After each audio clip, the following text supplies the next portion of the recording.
मुक़द्दस मरकज़ की मार्फत लिखी गई अंजील, उसका 11वां बाब।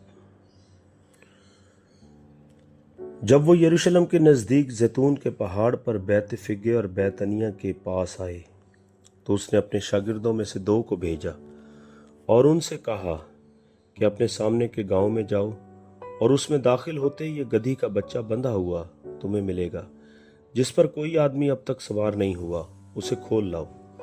और अगर कोई तुमसे कहे कि तुम ये क्यों करते हो, तो कहना कि खुदावंद को इसकी जरूरत है, वो फिलफौर उसे यहाँ भेज देगा। बस वो गए और बच्चे को दरवाजा के नजदीक बाहर चौक में बंधा हुआ पाया और उसे खोलने लगे। मगर जो लोग वहां खड़े थे उनमें से बाज ने उनसे कहा, ये क्या करते हो कि गधी का बच्चा खोलते हो?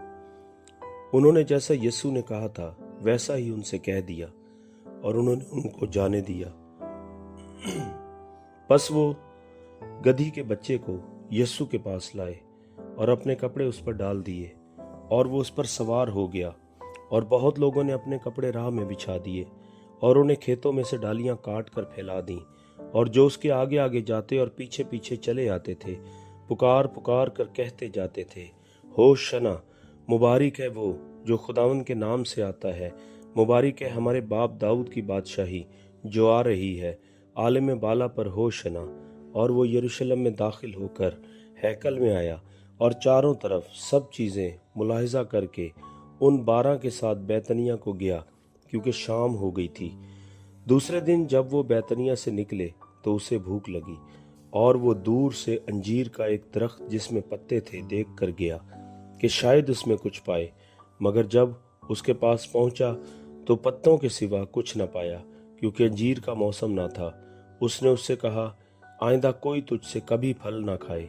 और उसके शागिर्दों ने सुना।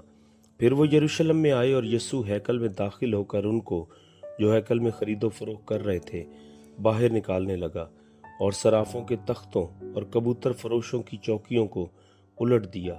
और उसने किसी को हैकल में से होकर कोई बर्तन ले जाने ना दिया। और अपनी तालीम में उनसे कहा, क्या ये नहीं लिखा है कि मेरा घर सब कौमों के लिए दुआ का घर कहलाएगा? मगर तुमने उसे डाकुओं की खूह बना दिया है।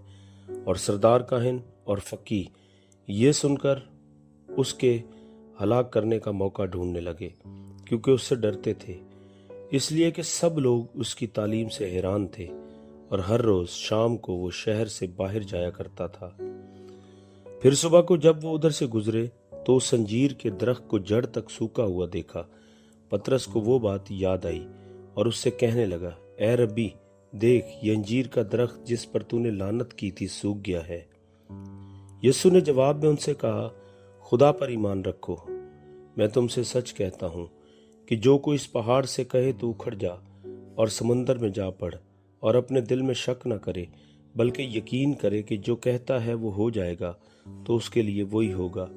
इसलिए मैं तुमसे कहता हूँ कि जो कुछ तुम दुआ में मांगते हो, यकीन करो कि तुमको मिल गया और वो तुमको मिल जाएगा। और जब कभी तुम खड़े हुए दुआ करते हो, अगर तुम्हें किसी से कुछ शिकायत हो तो उसे माफ करो, ताकि तुम्हारा बाप भी जो आसमान पर है तुम्हारे गुनाह माफ करे। और अगर तुम माफ ना करोगे तो तुम्हारा बाप जो आसमान पर है तुम्हारे गुनाह भी माफ न करेगा।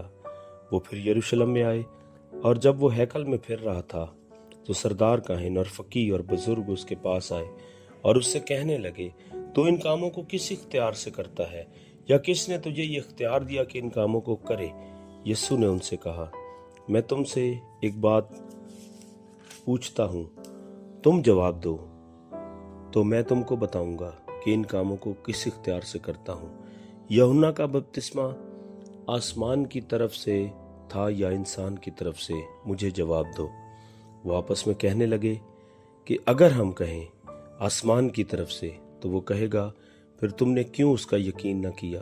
और अगर कहें इंसान की तरफ से तो लोगों का डर था, इसलिए कि सब लोग वाकई यूहन्ना को नबी जानते थे। बस उन्होंने जवाब में यीशु से कहा, हम नहीं जानते। यीशु ने उनसे कहा, मैं भी तुमको नहीं बताता कि इन कामों को किस इख्तियार से करता हूँ। आमीन।